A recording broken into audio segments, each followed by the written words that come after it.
While politicians go back and forth on this 421A, they can't even decide what the name is. Now they call it something else, affordable housing, but the law is still 421A. Now they want it back. Before they want it out. Like, are these Democrats even agreeing with themselves?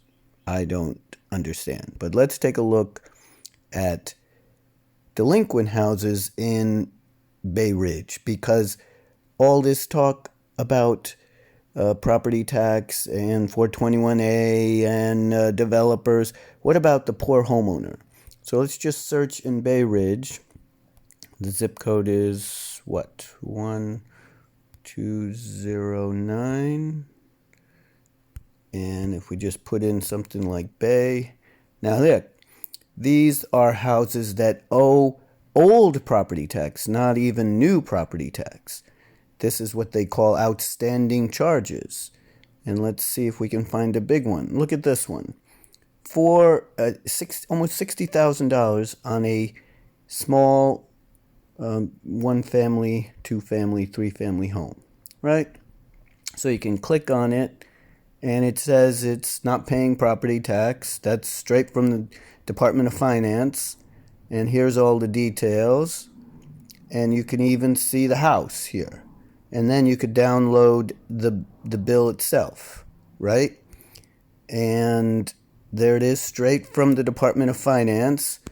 Look at this. This poor house has outstanding charges of almost $60,000 on a yearly bill of $2,000. So that means they haven't been paying in a long, long time, and then they're going to sock them with all these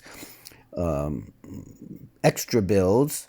And who's talking about the poor homeowner who's getting rising property tax? In fact, this seems to be a low property tax bill for Bay Ridge. Let's see what its annual bill is. And then he gets some extra thing here if you own and you're vacant. Oh my goodness. But where is the summary of the actual bill? Annual bill is about $10,000. So that's enormous. That's a pretty large number, right? Compared to Park Slope, where they're paying $3,000, $4,000, $5,000. Now probably time has increased them. But this is probably a low number compared to others in Bay Ridge. The house is assessed at $1.7 million. It's going to force the homeowner to sell. Anyway, you can search around yourself.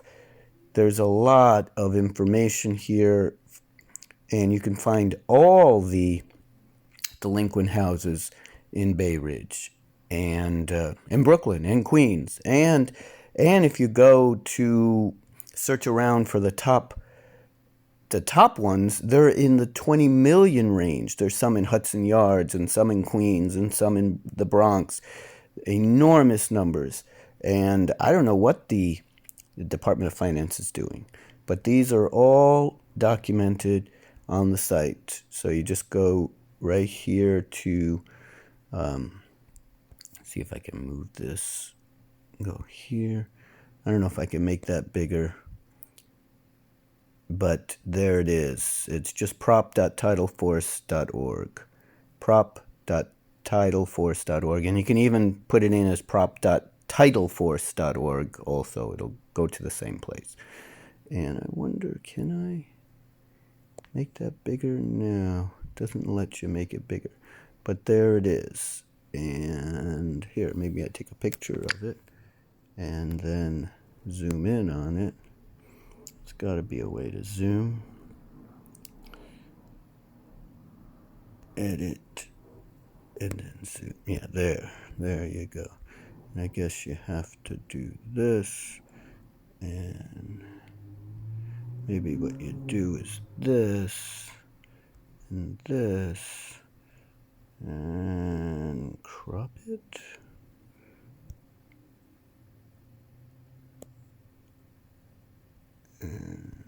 Yeah. So peace out. Talk to your so-called representatives. The word representative means something. And ask them, what are they doing? What are their qualifications? We have a comptroller that has no accounting qualifications. We have city council people that are drummers. What qualification is that? Is just who are you tied to? Is that what the qualification is? Who gives you money? That doesn't seem to be a good qualification. It should be service, public service, and and what really should happen is the burden of being a council person should be so great that people, they're so exhausted after being a council person, they should resign after maybe a year, 2 years, 3 years, whatever it is, or I think we should have 2 year terms, 1 2 year term. That's it.